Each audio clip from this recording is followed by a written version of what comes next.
I spent 3 years planning the perfect proposal for my girlfriend, but when I opened the ring box, she said, finally, and pulled out her phone to call someone. My stomach dropped as Vesper pressed a number on speed dial, barely glancing at the 2-carat diamond I'd saved every penny for. We were standing on the beach where we'd had our first date, surrounded by the fairy lights I'd spent hours hanging. The sunset was perfect. The ring was perfect. Her reaction was anything but. "Becca, it's happening," she said into the phone, turning away from me. "He finally did it." I stood there like an idiot, ring box still open, while she paced in the sand. "No, exactly like we planned," she continued. "The beach, the lights, even the stupid speech about soulmates." My blood went cold. "Planned?" She glanced back at me, covering the phone. "Just give me 1 second, babe. This is important." Important? I'd just proposed, and she was having a casual conversation with someone else. "Yeah, he's standing right there looking confused," she laughed. "Should I tell him now or wait until after dinner?" "Tell me what?" I'd known Vesper for 4 years. We'd moved in together, adopted a cat, talked about kids.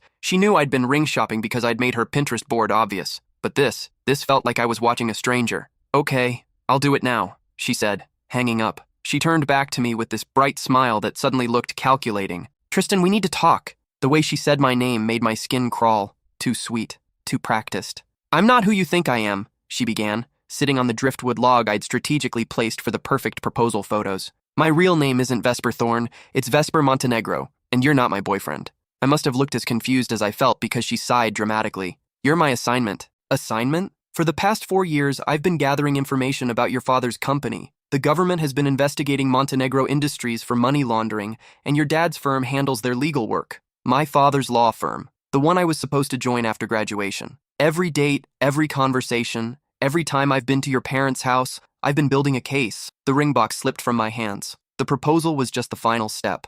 "Once we're engaged, I gain access to family financial records as your fiancé. Your mom already offered to add me to their bank accounts. 4 years. 4 years of lies. But here's the thing," she said, standing up and brushing sand off her dress. "I actually fell for you. Real feelings, not the fake ones. So, I'm going to give you a choice." She pulled a manila envelope from her purse, the purse I'd bought her for Christmas.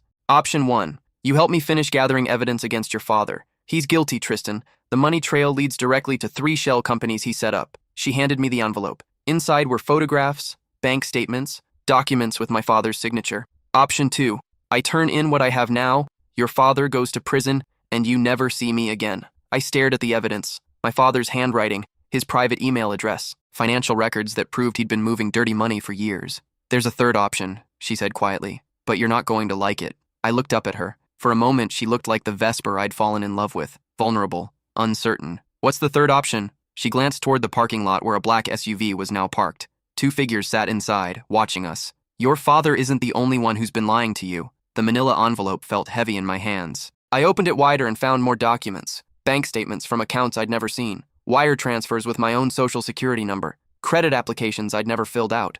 "What the hell is this?" "Your father's been using your identity for 3 years, Vesper said. "Every shell company, every offshore account. It's all in your name." I flipped through page after page. Tristan Hawthorne, my signature forged on documents authorizing millions in transfers. Companies I'd never heard of listing me as the sole proprietor. "You're not just his son, Tristan. You're his fall guy." My legs gave out. I sat hard on the log, documents scattered in the sand around me. "The FBI doesn't know about the identity theft yet," she continued. "As far as they're concerned, you're the mastermind.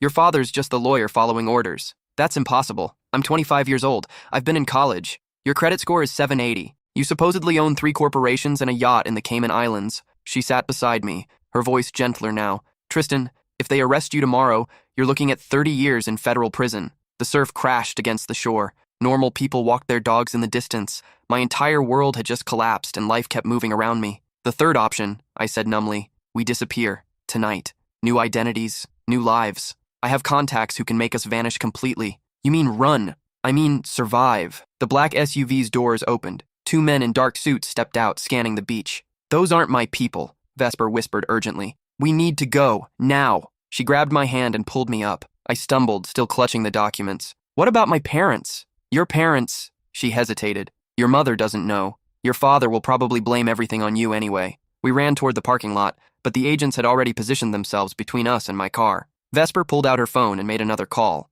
"Code 7, extract point beta. 2 minutes." She grabbed my keys from my pocket and threw them as hard as she could into the dunes. "What the hell?" "GPS tracker. Your father's been monitoring your location for months." A motorcycle roared to life from behind the dune grass. A woman in all black leathers pulled up, tossing us helmets. "Get on," Vesper ordered. I looked back at the beach where I'd planned to start the next chapter of my life. The fairy lights still twinkled. The ring box lay open in the sand. "Tristan!" The agents were running toward us now. I climbed on the bike behind Vesper. We sped away as everything I'd ever known became smaller in the distance. 3 hours later, we sat in a 24-hour diner 50 miles inland. The woman who'd driven the motorcycle had disappeared as suddenly as she'd appeared. Vesper sat across from me, looking exhausted. "Who are you really?" I asked. "DEA. Undercover for 18 months when I met you. And you just happened to fall for your assignment?" She stirred her coffee slowly. "It wasn't supposed to happen. You were supposed to be like your father. Arrogant. Entitled. Easy to manipulate. Thanks? Instead, She looked up at me. "You actually care about people.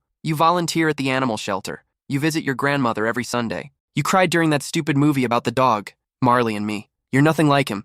I thought about my father. David Hawthorne, successful attorney, pillar of the community. The man who'd taught me to fish and helped with my college applications. The man who'd apparently been committing felonies in my name. "How long have you known?" "About the identity theft? 6 months. About your father being a criminal since day one. About falling for you." She smiled sadly. "About 2 years. Why didn't you tell me?" "Because I needed evidence to prove you weren't involved. Every interaction we had, I was building a case for your innocence." My phone buzzed. A text from my father. "Where are you? Your mother's worried." I showed Vesper the screen. "Don't respond. They'll trace it." "So what happens now?" "Now we prove your innocence and take down your father." Her phone rang. She looked at the caller ID and frowned. "I have to take this." She stepped outside. Through the window, I watched her pace back and forth, her conversation growing more animated. Finally, she came back inside, her face pale. "We have a problem." "What now?" "Those agents at the beach? They weren't FBI." My stomach dropped. "Then who were they?" "Montenegro Industries Private Security." The name hit me like a physical blow. Montenegro Industries, the company Vesper had said my father was laundering money for. They know I'm undercover. They know about the evidence. How? Someone's been feeding them information from inside the DEA. I stared at her. "You think there's a mole?" "I think we're both dead if we don't move fast." She pulled out a different phone, one I'd never seen before. "This is a burner. Untraceable. I need to contact my handler." She dialed a number and waited. And waited. He's not answering. Maybe he's asleep. He never sleeps, and he always answers this number. 2 men in casual clothes entered the diner, looking too alert for this time of night. "Don't turn around," Vesper whispered. "We're blown." She left money on the table and we slipped out through the kitchen. The night cook barely looked up as we pushed through the back door into an alley. "This way." We ran through back streets until we reached a motel that looked abandoned. "Wait here," Vesper said. She came back with a room key. "Paid cash. Fake name. We're safe for now." The room was exactly what you'd expect. Brown carpet, orange bedspreads, and a TV from the 1990s. Now what? Now I call the only person who might be able to help us. "Who?" "My sister." Vesper dialed another number. "Becca? It's me. I need help." "Becca." The person she'd called when I proposed. "No, I can't come in. Someone's feeding Montenegro our information." "Yes, I'm sure. Because they found us at the extraction point." She listened for a long time. "Okay, 48 hours. But Becca, if something happens to me, make sure Tristan doesn't take the fall for his father's crimes." She hung up. "Good news or bad news?" "Both. Good news.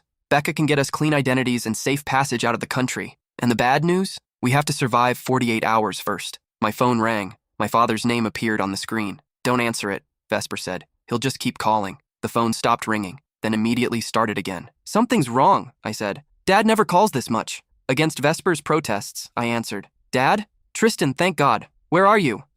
Why? What's wrong?" "Your mother's missing." My blood turned to ice. "What do you mean missing?" "She went to the grocery store 3 hours ago. Her car's still in the parking lot, but she's gone." I looked at Vesper. Her face had gone white. "Did you call the police?" "Of course I called the police. They're treating it as a missing persons case, but..." His voice broke. "Son, I think this might be connected to some work I've been doing." "What kind of work?" Silence. "Dad, I can't discuss it over the phone. Can you come home? I'm on my way." I hung up and started gathering my things. "You can't go home," Vesper said. "It's obviously a trap. They have my mother. We don't know that." An hour later, my phone buzzed with a text from an unknown number. "Come alone. Tell no one. Mom's safety depends on your cooperation." I showed Vesper the message. "That's not from your father." "Then who?" "Montenegro's people." My phone rang again. This time it was my mother's voice, shaky and scared. "Tristan, I don't know where I am. Some men took me from the grocery store. They said they need to talk to you. I'm coming to get you." "No, don't. They said if you involve the police or anyone else, they'll..." The line went dead. "I'm going," I said. "Then I'm coming with you." "No, it's too dangerous. Everything's dangerous now." We drove toward my hometown in a car Vesper had somehow acquired. The plan was simple. Surveil my father's office, follow him, and confront him somewhere safe. "What if he's working with Montenegro willingly?" Vesper asked. "Then we'll know." My father's law firm occupied a restored Victorian mansion downtown. We parked across the street and waited until his BMW pulled into the parking lot. Even from a distance, I could see he looked terrible. 20 minutes later, 3 black SUVs pulled into the parking lot simultaneously. Montenegro's people, Vesper whispered. We watched them enter the building. 5 minutes later, they emerged with my father between them. He wasn't handcuffed, but he wasn't walking voluntarily either. The SUVs left in convoy formation. We followed at a distance to an industrial district on the outskirts of town. They turned into the parking lot of a seemingly abandoned warehouse. Now what? Vesper pulled out her phone. Now we call for backup. Who exactly are we going to call? The only person I trust. She dialed a number I hadn't seen before. Agent Torres, this is Agent Montenegro. Code Black. I need immediate extraction and tactical support. She listened, then spoke rapidly. Industrial Road, Warehouse 47, hostage situation. 3 civilians, unknown number of hostiles. She hung up. How long? 20 minutes. We don't have 20 minutes. My phone buzzed. Your father is with us now. Come to Warehouse 47 on Industrial Road. Come alone or both your parents die. We have to go, I said. Torres will be here in 10 minutes. They won't wait 10 minutes. Vesper was typing on her phone. What are you doing? Offering them a trade. Me for your parents. No, it makes sense. I'm the real threat to their operation. She hit send before I could argue. The response came immediately. Bring the girl to the south entrance. Parents released when we have her. We drove to Warehouse 47. The industrial district looked ominous in the dark. Broken streetlights cast weird shadows. I don't see any tactical teams, I said. They won't be visible until they move. We parked at the south entrance. A single light illuminated a metal door marked with peeling numbers, 47. The door opened before we reached it. A man in a suit gestured us inside. Just the girl, he said. Both of us are no deal, I replied. He spoke into a radio, listened, then nodded. We followed him through corridors to the main floor. My parents sat in metal chairs in the center of the space, surrounded by at least a dozen armed men. A woman emerged from the shadows. Mid-50s, expensive suit, the kind of confidence that comes from never being told no. Ms. Montenegro, she said to Vesper, or should I call you Agent Montenegro? Ms. Reyes, Vesper replied, still running Montenegro Industries into the ground? Business has never been better. Nothing increases demand for money laundering services like federal scrutiny. She gestured to my parents. These lovely people have been helping us navigate that scrutiny very effectively. By committing crimes in their son's name, Vesper said. By providing necessary legal services. Ms. Reyes walked closer to us. Do you know what's interesting about this situation, Agent Montenegro? I'm sure you're going to tell me. Your handler, Agent Torres, has been feeding us information about your investigation for 6 months. Vesper's face went pale. That's impossible. Is it? How do you think we found you at the beach? How do you think we knew about your safe house protocols? Torres wouldn't. Agent Torres has gambling debts, significant gambling debts. Debts that Montenegro Industries has been very generous about managing. The betrayal hit Vesper like a physical blow. So you see, Ms. Reyes continued, no one is coming to rescue you. What do you want? I asked. From you? Nothing. You're here because your girlfriend insisted on playing hero. She nodded to one of her men, who handed her a manila folder. Your father came to us 18 months ago with a proposal. He would continue laundering our money, but only if we stopped using your identity. She pulled out a document and showed it to me. My father's signature at the bottom, but the terms above made my blood run cold. In exchange for our legal services, Montenegro Industries was granted full access to all Hawthorne family financial information, including the right to open accounts and establish businesses in the names of immediate family members. I would never sign something like that,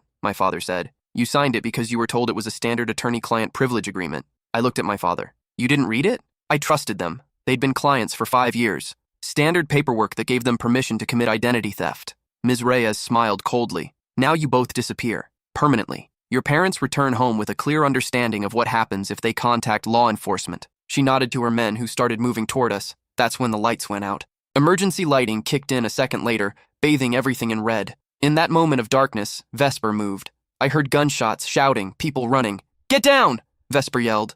I dropped and crawled toward my parents. Federal agents, nobody move! Torres. Maybe he wasn't dirty after all. This is Agent Torres, DEA, weapons down. That's impossible, Ms. Reyes shouted. You work for us. I work for the United States government. The gunfire subsided. Torres's voice came over a bullhorn. Building is surrounded. Lay down your weapons and surrender. 2 hours later, we sat in the back of an ambulance. My parents were in a second ambulance being treated for shock. Torres approached with coffee. How's the arm? He asked Vesper. I'll live. Good. Because I need to debrief you before Internal Affairs gets here. Internal Affairs? Ms. Reyes was right about one thing. There is a mole in the DEA, but it's not me. Then who? Agent Caldwell. He's been selling information for 2 years. Caldwell? Vesper looked shocked. But he's dirty. We've been building a case against him for months. Your operation was part of the trap. You used me as bait? I used Montenegro Industries' confidence against them. They thought they had Caldwell feeding them information. What they didn't know was that Caldwell was feeding them information we wanted them to have. What kind of information? False intelligence about when raids would happen. Fake evidence about which accounts we were tracking.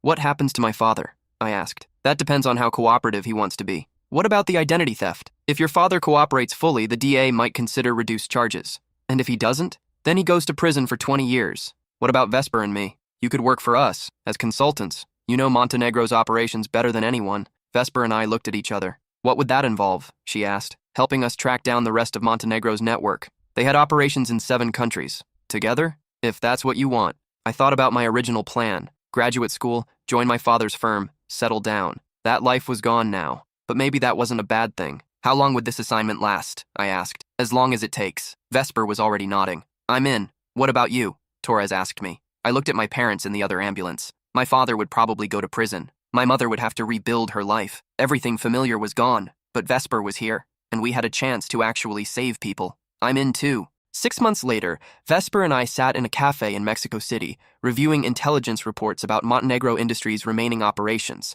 We'd helped arrest 47 people, frozen millions in criminal assets, and completely dismantled their money laundering network. My father had cooperated fully with federal prosecutors. In exchange for his testimony, he'd received a 3-year sentence instead of 20. He was serving his time at a minimum security facility and would be eligible for parole in 18 months. My mother had sold the house and moved to a small apartment near the prison. She visited Dad twice a week and had started volunteering with an organization that helped white-collar crime victims rebuild their lives. Final report just came in, Vesper said, showing me a tablet. Montenegro Industries is officially defunct. What about Ms. Reyes? Life without parole. And the last of their operations? Shut down yesterday. The Mexico City office was their final functioning unit. I looked across the table at her. 4 years ago, she'd been assigned to investigate my family. Now she was my partner in every sense of the word. So what's next? I asked. Torres has a new assignment for us. What kind of assignment? There's a new criminal organization that's been absorbing Montenegro's former clients. More money laundering? Much worse. She pulled out a classified folder. Human trafficking.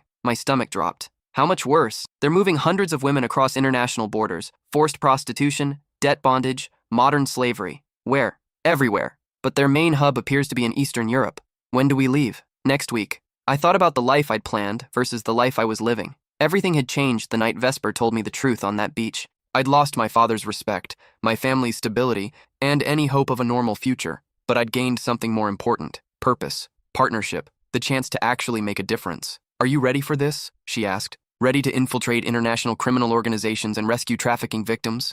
Ready to be partners, real partners, in everything. She pulled out a small box and set it on the table. What's this? Open it. Inside was a simple silver band. It's not a diamond, she said, but I thought maybe we could start over. No lies this time. Are you proposing to me? I'm proposing we become partners. Real partners. I thought about the ring I'd lost on the beach 6 months ago. The elaborate proposal, the fairy lights, the carefully planned speech about soulmates and forever. This was better. Yes, I said. Yes to being partners. Yes to everything. We were married 3 weeks later in a small ceremony in Torres's backyard. My parents attended via video call from the prison visitor center. Vesper's sister Becca served as both witness and officiant. 2 months later, we were on a plane to Prague, beginning our investigation into the trafficking network that had absorbed Montenegro's former operations. It would be dangerous work, undercover assignments, international travel, constant risk, but we'd be doing it together, as real partners, with complete honesty between us. Do you ever regret it? Vesper asked as our plane climbed above the clouds. Regret what? All of this. The lies, the danger, leaving your old life behind.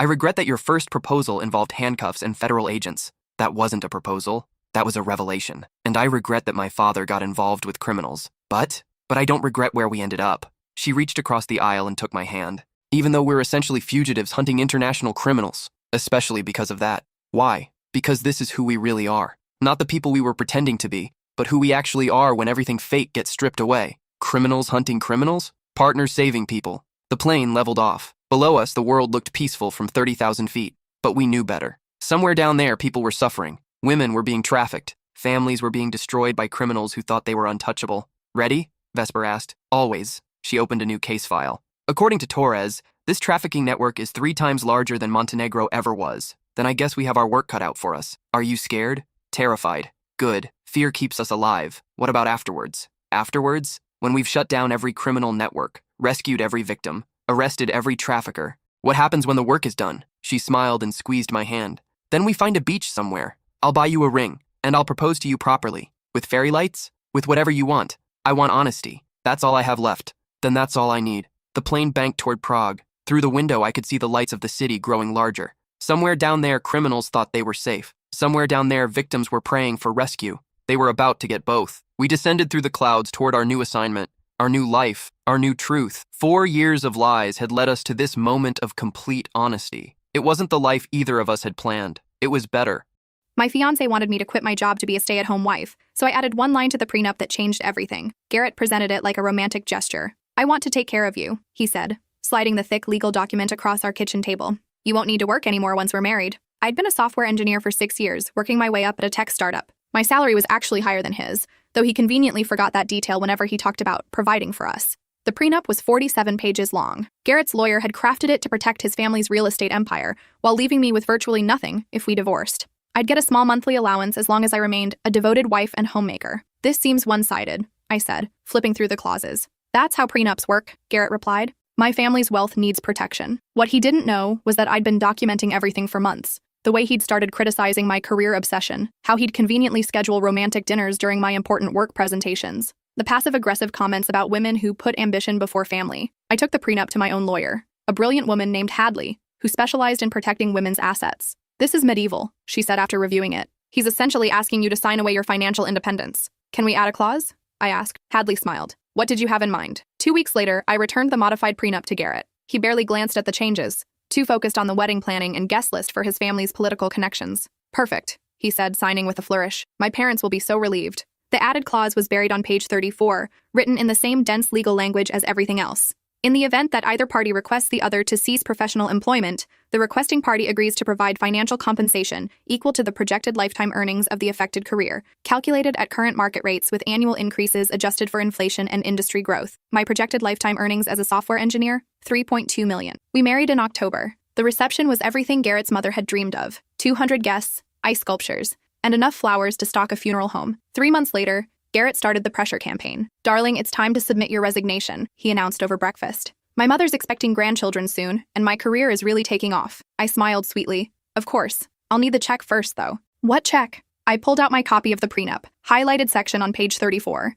His face went through several emotions as he read. "This is ridiculous," he sputtered. "You can't be serious." "Your family's lawyer wrote it," I said. "You signed it." Garrett called his father immediately. Within hours, their legal team was reviewing the document. The clause was ironclad. Garrett's signature made it legally binding. "We could fight this in court," their lawyer admitted during an emergency family meeting, "but it would be expensive, public, and unlikely to succeed." Garrett's mother nearly fainted when she learned the amount. $3 million?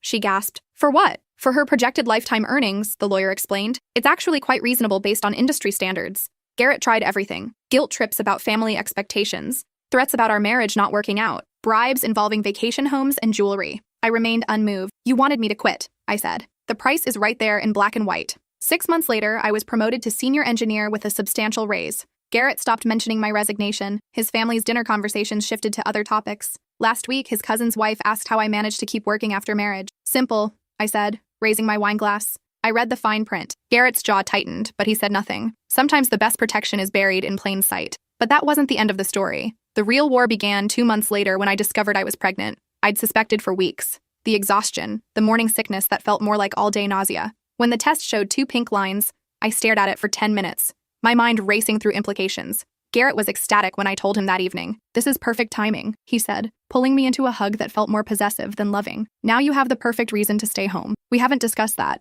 I said carefully. His smile faltered. "What's to discuss? You're having a baby. My baby. Our family needs you at home. And our family needs my income. Not anymore." I got the promotion. He'd been waiting to spring this on me. VP of Development. Base salary of $200,000 plus bonuses. I did the math quickly. Still less than my current compensation package. But he was right. We could survive on his income alone. "That's wonderful news," I said. "Congratulations. So you'll quit?" I kissed his cheek. "For $3.2 million.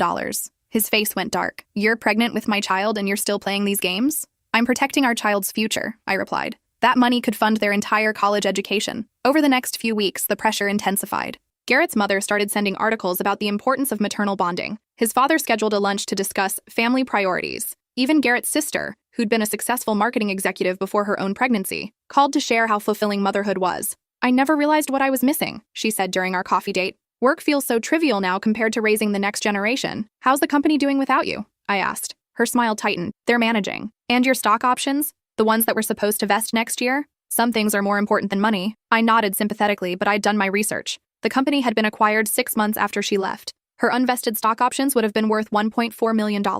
At my 12-week appointment, Dr. Martinez delivered perfect news. The baby was healthy and developing normally. Garrett squeezed my hand as we looked at the ultrasound screen. When will you need to stop working? He asked the doctor. That varies by individual and profession, Dr. Martinez replied. Many women work until they deliver. Since you're in tech, you could likely work from home indefinitely if needed. Garrett's grip on my hand tightened uncomfortably. That night, he tried a new approach. I've been thinking, he said over dinner. What if we compromise? You could freelance from home after the baby comes. Part-time consulting work. Freelancing doesn't offer health insurance or retirement benefits, I pointed out. Plus, it would be impossible to match my current earnings potential. Money isn't everything, says the man whose family made their fortune through strategic financial planning. He set down his fork. Why are you being so stubborn about this? Why are you being so controlling? We stared at each other across the table, the question hanging between us like a challenge. The breaking point came at his family's monthly dinner. I was 19 weeks pregnant, just starting to show, when his aunt brought up a funny story about her neighbor. She worked throughout both pregnancies, the aunt said with a laugh. Poor kids spent more time with nannies than their own mother. The eldest is in therapy now. How sad, Garrett's mother added pointedly. Children need their mothers, especially in those crucial early years. I smiled politely and excused myself to the bathroom. When I returned, I heard Garrett's voice from the kitchen. She's being completely unreasonable. I've tried everything. Sometimes women need to be guided toward the right decision, his father's voice responded. Your grandfather knew how to handle these situations. What do you mean? Make the choice for her. Create circumstances where staying home becomes the only viable option. My blood went cold. I can't just fire her, Garrett said. Of course not. But there are other ways. Her company depends on several contracts, doesn't it? Contracts that could become complicated. I pressed myself against the wall, recording every word on my phone. Dad, I don't know. Son, sometimes leadership requires difficult decisions. Your wife is prioritizing her ego over your family's well-being. That's not acceptable. The next morning, I called Hadley. They're planning to sabotage my career, I explained, playing the recording. Hadley listened in silence, then swore under her breath. This is conspiracy and possibly extortion, she said, but proving it would be challenging. Do you have evidence of any actual interference?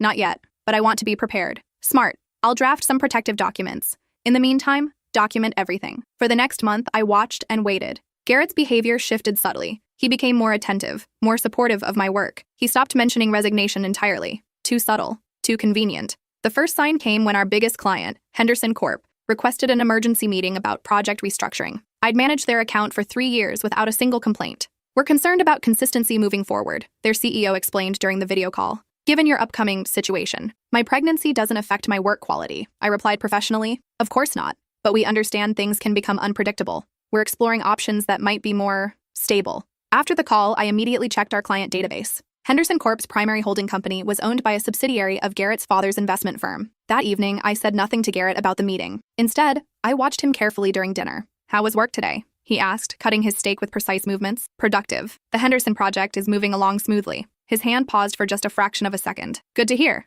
The second incident happened a week later. Our startup's largest investor requested a review of all current projects, specifically questioning the viability of our long-term contracts. We need assurance that key personnel will be available for the duration of these commitments, the investor stated during the board meeting. I sat quietly as my boss fumbled through explanations about maternity leave policies and project management continuity. After the meeting, I pulled up the investor's corporate structure. 3 degrees of separation led back to Garrett's family's investment portfolio. That night, I lay awake next to my husband, my hand resting on my growing belly, wondering how many other traps were being laid. The answer came sooner than expected. 2 weeks later, my boss called an emergency meeting. I'm sorry, he said, his face genuinely distressed. We're losing 3 major contracts. The board is demanding budget cuts. You're firing me. It's not performance-based. Your work is impeccable. But with the pregnancy and the revenue loss, when do these contract cancellations take effect? He checked his notes. Henderson pulls out next month. Meridian Industries ends their agreement in 6 weeks. And Blackstone Development is requesting a project review that could lead to termination. All 3 companies had connections to Garrett's family network. I understand,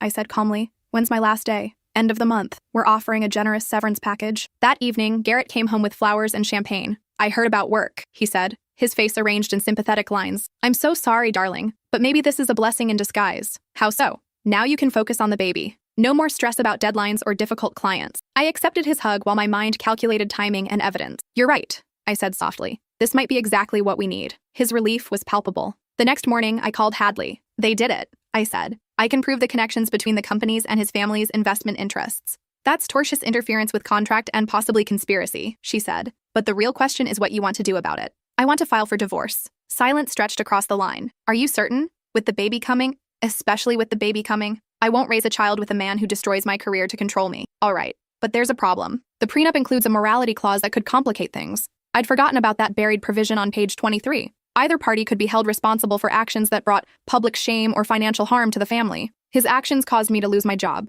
I pointed out. True. But he could argue you're abandoning the marriage during pregnancy, which might trigger the clause. So I'm trapped. Not necessarily. There's another option. Hadley's plan was audacious. Instead of filing for divorce immediately, we would force Garrett to request my resignation formally, creating legal documentation of his interference. Then, when he inevitably refused to pay the $3.2 million compensation, I could file for breach of contract and divorce simultaneously, using his financial manipulation as grounds. It's risky, she warned. If he calls your bluff and actually writes the check, you'd have to decide whether to stay married to a man who bought your silence. He won't write the check, I said with certainty. His ego won't allow it. The trap was set. That weekend, I initiated the conversation over breakfast. I've been thinking about the job situation, I said, buttering my toast with deliberate casualness. Maybe you're right. Maybe this is the perfect time to focus on family. Garrett's face lit up. Really? I'd like to submit my resignation letter this week. Make it official. That's wonderful news. He reached across the table to squeeze my hand. My parents will be thrilled. Of course. I'll need you to make the request formally, for my records. His smile faltered slightly. What do you mean? The prenup requires written documentation if either party requests career termination.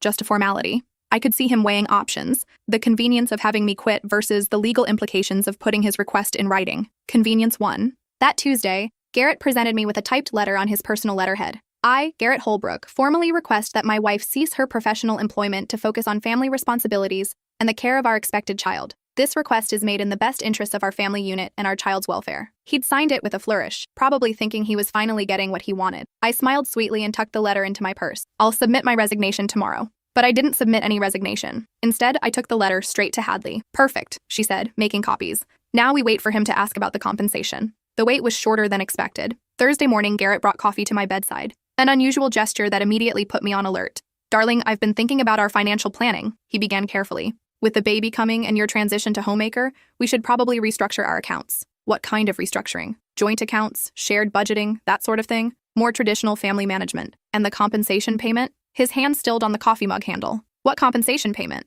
I sat up in bed, pulling the covers around my growing belly. The $3.2 million for my lifetime earnings. It's outlined in page 34 of our prenup. That was just legal language. Standard prenup terminology. You signed it, Garrett. Your letter requesting my resignation triggers the compensation clause. His face cycled through confusion, anger, and calculation. Nobody actually expects those provisions to be enforced, he said finally. I do. Be reasonable. That's an enormous amount of money. It's exactly equal to what I would have earned over my career. The career you asked me to abandon. For our family. Then our family can afford to compensate me for the sacrifice. That evening, Garrett called an emergency family meeting. I sat quietly while he explained the situation to his parents and their lawyer. This is extortion, his mother declared. It's a legal contract, I replied calmly. Your family's lawyer wrote the terms. The lawyer, a distinguished man in his 70s, reviewed the prenup with obvious discomfort. The clause is legally binding, he admitted reluctantly. It was included at Mr. Holbrook Sr.'s insistence to prevent any future claims of coercion regarding career decisions. The irony was delicious.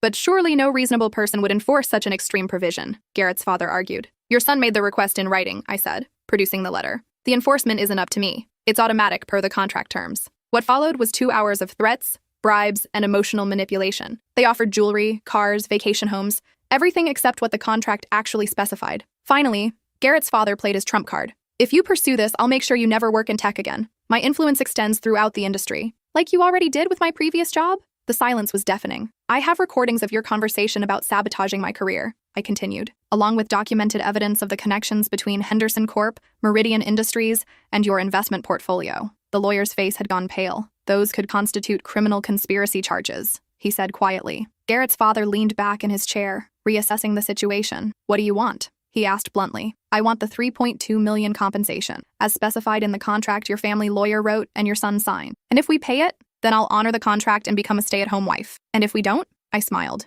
Then I'll file for divorce, citing financial manipulation and conspiracy, seek full custody based on your demonstrated willingness to undermine our family's financial stability, and pursue criminal charges for interfering with my employment. The room fell silent except for the ticking of the grandfather clock in the corner. After what felt like an eternity, Garrett's father nodded curtly. "We'll need time to liquidate assets." "Of course. I understand these things take time. 30 days. Perfect." As we prepared to leave, Garrett grabbed my arm in the hallway. "How long have you been planning this?" he asked, his voice barely controlled. "Since the moment you slid that prenup across our kitchen table. You manipulated me. I protected myself. There's a difference." The next month was the strangest of my life. Garrett and I maintained the facade of a normal marriage, while lawyers and accountants worked behind the scenes to structure the payment. He tried periodically to convince me to accept alternative arrangements, trust funds, real estate investments, anything except liquid cash that would give me true financial independence. I declined every offer. During my monthly OB appointment, Dr. Martinez noticed my elevated stress levels. "Everything okay at home?" she asked gently. "Just some financial planning discussions," I replied.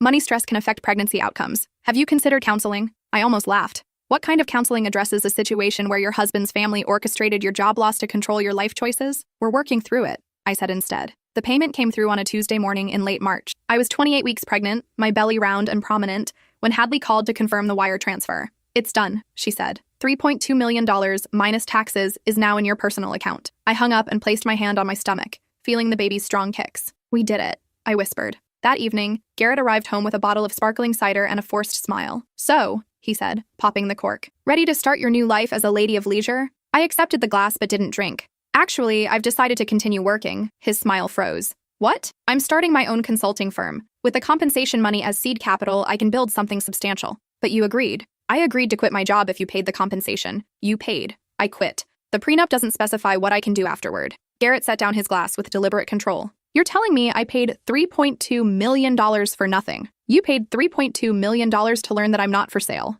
You can't be serious." "Dead serious. I've already signed lease papers for office space. 3 other senior engineers are joining me. We start next month." The fury in his eyes was frightening, but I felt oddly calm. "My father warned me about women like you," he said quietly. "What kind of women?" "The kind who pretend to love you while planning to destroy you." I stood up, my hand resting on my belly. "Garrett, I did love you, but love doesn't mean accepting manipulation and control. You made your choice when you decided to sabotage my career. I was protecting our family. You were protecting your ego." He started toward me, then stopped himself. "This isn't over," he said. "Yes, it is." I walked upstairs and began packing. The divorce papers were filed the next morning. Hadley had spent weeks preparing the documentation, evidence of the conspiracy to interfere with my employment, recordings of family meetings discussing manipulation strategies, and financial records proving the connections between canceled contracts and Garrett's family investments.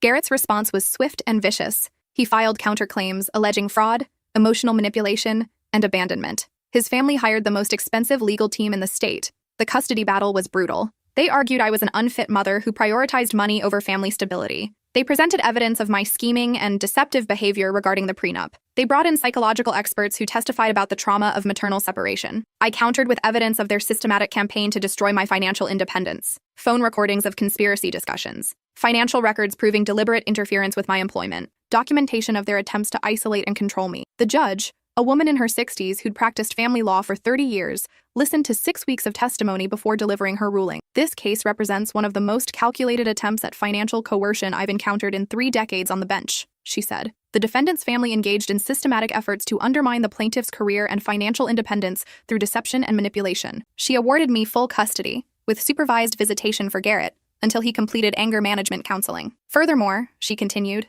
"the prenuptial agreement's compensation clause will remain enforceable, as it represents the only protection available to the plaintiff against the defendant's proven willingness to interfere with her career." Garrett's family appealed, of course. The case dragged through higher courts for another 18 months, while I built my consulting firm and raised my daughter alone. Elena was born in May, a healthy, beautiful baby with Garrett's dark hair and what I hoped were my stubborn genes. Garrett was allowed brief supervised visits, during which he alternated between desperate attempts to reconcile and cold threats about future legal action. The appeals court ultimately upheld the custody ruling and added language strengthening the prenup's enforceability. Garrett's pattern of financial manipulation, they ruled, created compelling state interest in protecting my right to economic independence. By Elena's first birthday, my consulting firm was thriving. We'd landed contracts with several major tech companies. Ironically, some of the same firms that had refused to work with my previous employer after Garrett's family's intervention. The tech industry, it turned out, didn't appreciate manipulation and conspiracy any more than I did. Garrett remarried 2 years later, a woman 15 years younger who worked as a receptionist at his father's firm. She quit her job 3 months after their wedding.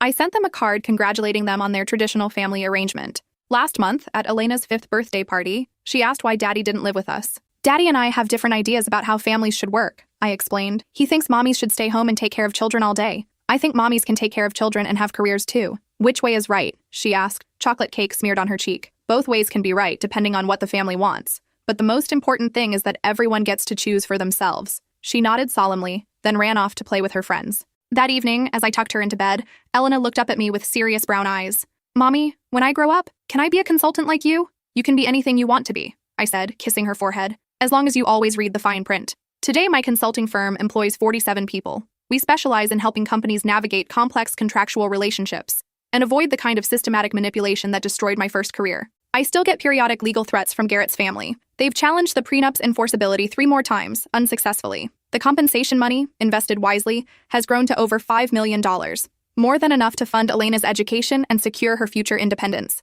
Hadley recently retired, but not before helping me establish a legal foundation that provides free contract review services for women in professional relationships. We call it the Fine Print Project.